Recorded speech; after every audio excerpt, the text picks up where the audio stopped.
Bonjour, bonsoir. Alors, je vais vous faire une critique sur le confinement 2, le retour. Alors, ça n'a, en tout cas pour nous, rien à voir. On a bien sûr entendu parler de personnes qui étaient restées dans leur maison, mais nous, non. Non, on a été au travail, aux horaires presque habituels. Il y a juste quoi, 20 minutes d'écart, c'est tout. Au lieu d'y aller à 20, on y va à 35, 15 minutes de décalage. 20 minutes, c'est tout. Sinon, eh bien, on vit tranquillement ici.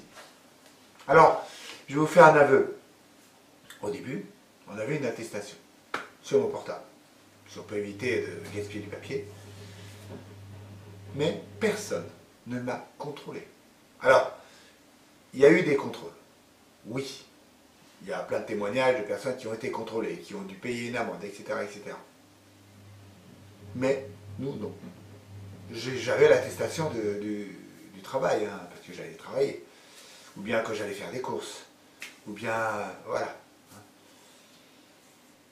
Parce qu'on pouvait aller faire des courses, on réservait tel ou tel magasin, le drive, comme on dit, et après on allait chercher.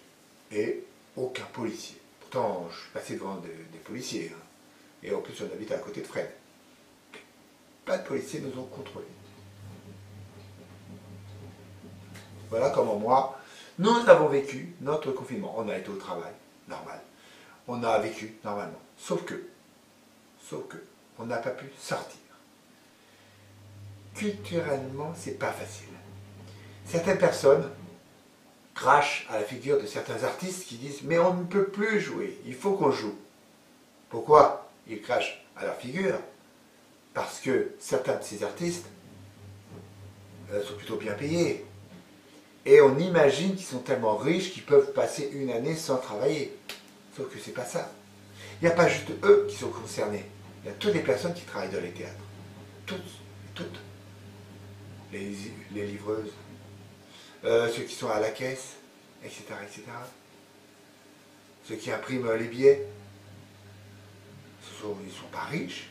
C'est pas ceux que vous connaissez. Et même ces artistes que vous critiquez ne sont pas forcément riches, comme vous dites. C'est juste une impression, parfois. Certains sont vraiment riches. Ils peuvent s'acheter des maisons, tout ça. Bon. Mais pas tous. Il y a très très peu. Mais... Parlons maintenant des bars et des bistrots qui sont fermés. Plus aucun revenu. Alors oui, on leur propose de l'aide. C'est pas ça qui va sauver leur entreprise. C'est pas ça qui va sauver leur entreprise. C'est la faillite pour une bonne partie d'entre eux. Vous les sports d'hiver, ils n'ont pas pu ouvrir. Et à côté, on ouvre les écoles. Alors, ce qu'il faut savoir, je ne vais bien sûr pas dire quelle école, etc., mais dans certaines écoles, il y a eu des contaminations. De certaines maîtresses, de certains animateurs, de certaines ATSEM, de certaines, etc., ont été contaminés. Et pas forcément par des adultes, mais par des enfants.